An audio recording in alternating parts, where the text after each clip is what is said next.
साल बाद Xi Jinping and prime minister Modi ने भी हाथ मिलाया है। भारत ने थप्पड़ मारा है, जवाब दे दिया कि डोंट यू डेयर हमारे साथ पंगा लेने की कोशिश ना करना। जो इस समिट में जो इंडिया ने और रशिया ने मिलकर किया है ना, वो अमेरिका को उसकी औकात दिखाई है। ये जो मीटिंग हुई है, ये इसने अमेरिका को हिला के रख दिया है। अब जाहिर है कि वो इंडिया कैलकुलेट करेगा कि हम कितना, मैसेज तो चला गया उनका अमेरिका को। इंपॉर्टेंट डेवलपमेंट यह है कि 5 साल बाद Xi Jinping and prime minister Modi ने भी हाथ मिलाया है।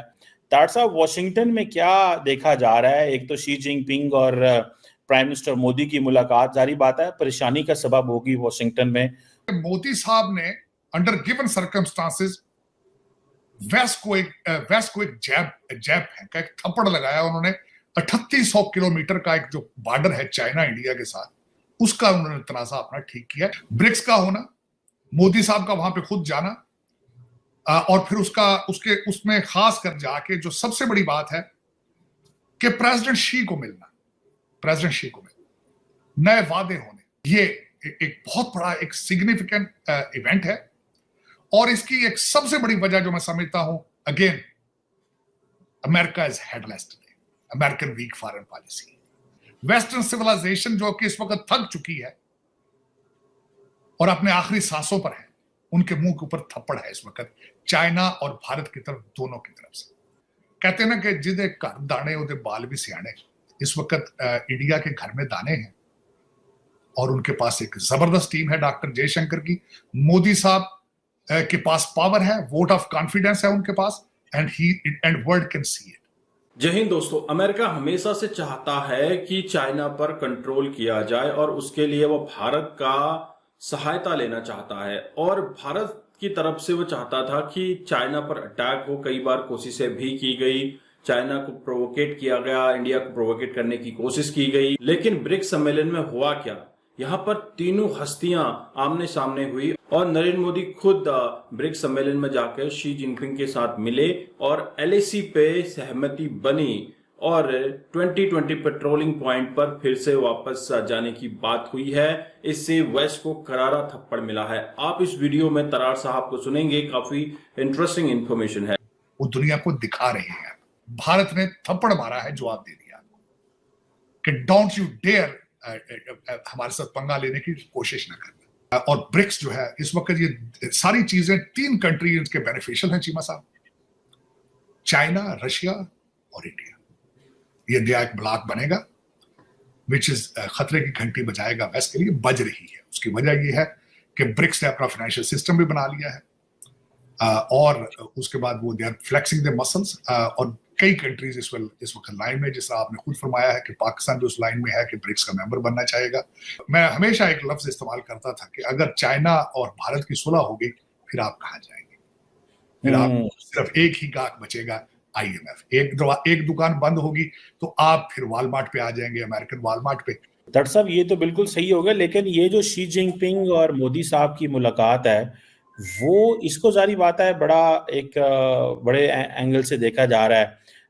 अमेरिकन भी जारी बात है इसमें परेशान नज़र आ रहे हैं, और उनको ये है कि अगर चाइना के ही मसले ख़त्म हो गए तो हम वो किधर जाएंगे। ये एक सवाल तो इस वक्त है। मोदी साहब और शी जिनपिंग साहब जो हैं, ये जो मुलाकात हुई है, इसको पर्टिकुलरली वॉशिंगटन कैसे देखेगा? आपने ये जिक्र तो किया है कि थोड़ा सा, लेकिन जरा मैं चाहता हूँ इसमें थोड़ा डिटेल में जिक्र करें कि वॉशिंगटन के लिए कितना डैमेजिंग हो सकता है, क्योंकि अमेरिका की अपनी जो फॉरेन पॉलिसी है वो डॉलरम में है, क्योंकि वो भी डोमेस्टिकली बहुत ज्यादा ऑक्युपाइड है।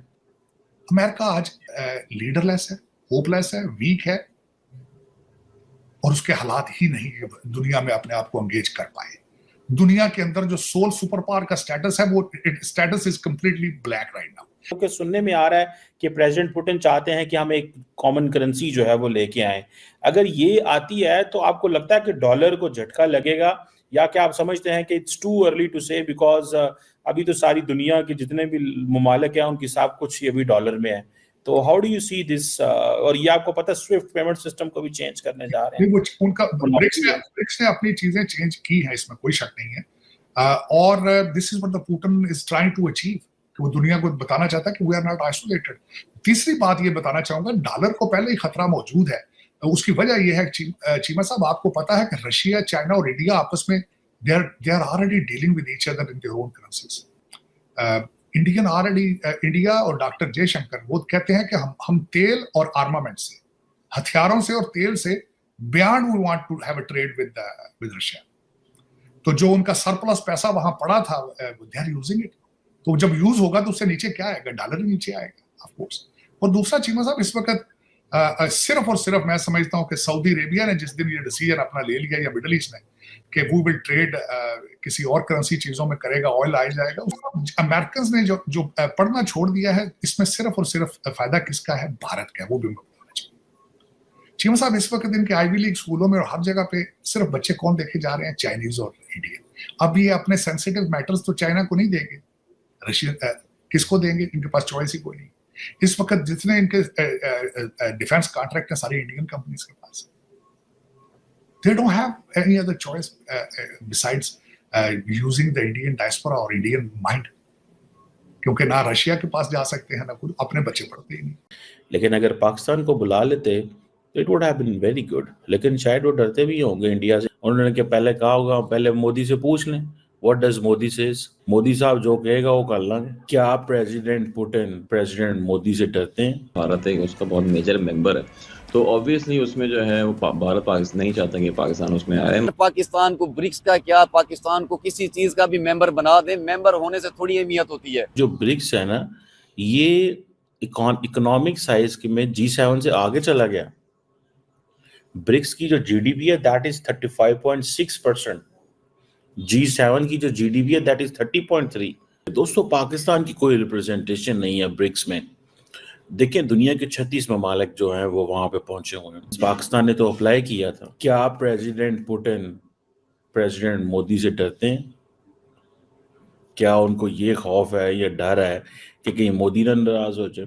बिकॉज सारी बात है, for Russia important actor is Modi, not Shehbaz Sharif. उनके लिए तो इम्पोर्टेंट एक्टर वो है ना। अरबों डॉलर का, 50-60 अरब डॉलर का तेल भी ले लिया, 75-77 साल का बायलैटरल रिलेशन भी है, जिसको जयशंकर 3 दिन पहले कह रहे थे कि आज तक रशिया ने कभी भी इंडिया के इंटरेस्ट के खिलाफ काम नहीं किया। इनवाइट जिसे वो कहते हैं ना, अप्लाई किया हुआ था, तो वुडंट इट बीन गुड ये पाकिस्तान को इनवाइट कर लिया जाता? लेकिन उन्होंने इनवाइट नहीं किया। उन्होंने इनवाइट नहीं किया, और वो शायद इसीलिए नहीं किया, उन्होंने क्या पहले कहा होगा, पहले मोदी से पूछ लें, what does Modi says, Modi साहब जो कहेगा वो कर लेंगे। तकलीफ पता क्या है इस वक्त? वेस्टर्न वर्ल्ड जो है वो परेशान क्या है? वो इंडिया को देख के परेशान होती है। उनको शी जिनपिंग एंड पुतिन की मोहब्बत से कोई फिक्र नहीं है। उनको फिक्र इस चीज की है कि ये मोदी की समझ नहीं आ रही यार, ये साढ़ा की करता है। The only country whose foreign policy is not understood in many in the west is India, क्योंकि वो स्ट्रेटेजिक ऑटोनॉमी की बात कर रहे हैं ना। तो दोस्तों, आपने ये वीडियो देखी और आपको आइडिया लग गया होगा, जैसे कि तरार साहब कह रहे हैं कि चाइना और भारत ने मिलकर वेस्ट को थप्पड़ मारा है, बहुत ही गहरा थप्पड़ मारा है, और इसकी गूंज अमेरिका तक पहुंची है।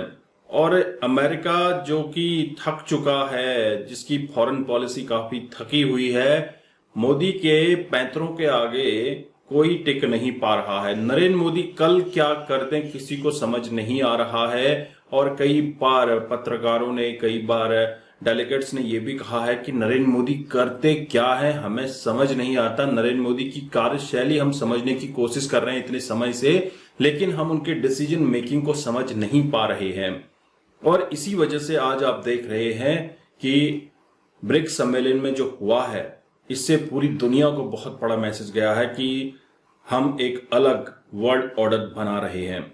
जिस तरह से डॉलर डोमिनेंस बढ़ा हुआ है, और डॉलर डोमिनेंस की वजह से बहुत कंट्रीज को मार पड़ी है। आपने रशिया यूक्रेन वॉर के समय पर देखा था कि रशिया के कई डॉलर फ्रीज कर दिए गए थे, क्योंकि उस पर अमेरिका का कंट्रोल था। अगर एक ही कंट्री का इस तरह का वर्चस्व रहेगा, एक करेंसी का वर्चस्व रहेगा, तो फिर कैसे चलेगा? डॉलर डोमिनेंस को कम करने की बात बहुत पहले से हो रही है। ब्रिक्स का आगाज हुआ और ब्रिक्स की जो नुमाइंदगी की गई, भारत, चाइना और रशिया, ये तीनों मिलकर ही डिसाइड करते हैं कौन सी कंट्री को इसमें शामिल करना है।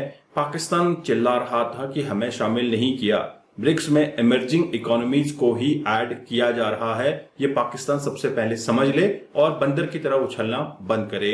आपको एक बात जरूर याद होगी, रशिया यूक्रेन वॉर के समय पर रशिया पर सैंक्शंस लगे थे और उस समय पर भारत ने रशिया से हैवी अमाउंट में तेल लिया था और इस पर सवालात भी की गए कि भैया तुमने तेल क्यों लिया।